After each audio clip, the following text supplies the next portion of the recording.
राष्ट्रीय योगा दिन आहे अशी आठवणही करून दिली. धन्यवाद म्हणून आज ज्येष्ठ अभिनेत्री आहे त्या राहायला अलिबाग जिल्हा रायगड येथे राहतात.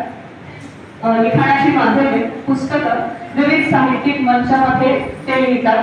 त्रिवेणी काव्य संग्रह, स्वाती मोठी, स्वप्न भरारी काव्य संग्रह, साहित्यिक परिचय मध्ये सार्वजनिक कविता लेखन करणे, विशेषतः हास्य रसा त्यांना अधिक आवड आहे. मॅडमला विनंती की त्यांनी आपली रचना सादर करावी.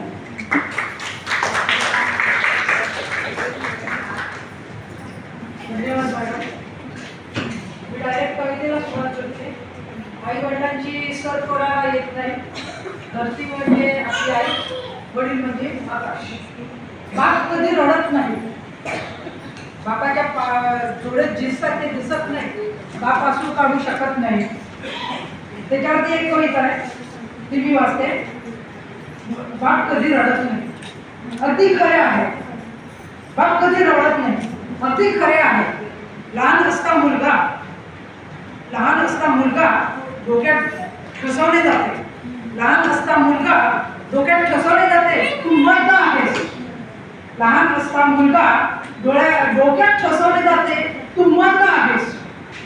तू मर्द आहेस. तू रडलास तर समाज तुला नाव ठेवेल. तू रडलास तर समाज तुला नाव ठेवेल. अश्रू पीत पीत मुलगा कधी मोठा होतो. अश्रू पीत पीत मुलगा कधी मोठा होतो कळलेच नाही हो मला.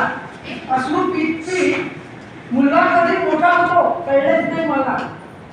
बाप रडतो ना मुलगी होते तेव्हा. बाप रडतो ना मुलगी होते तेव्हा. ते आनंदातून असतात. ज्या क्षणी मुलगी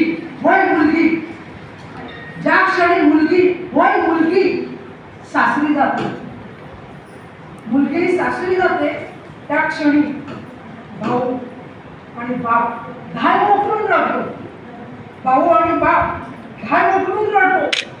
कारण खरे प्रेम करणारी मुलगी आई बहीण पत्नी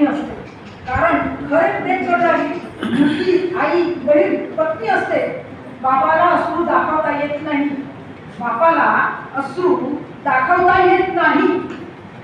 खरेच बाप समाजासमोर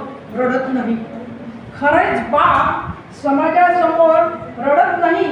कारण बाप कधी रडतच नाही. तो आतल्यात रडतो. धन्यवाद.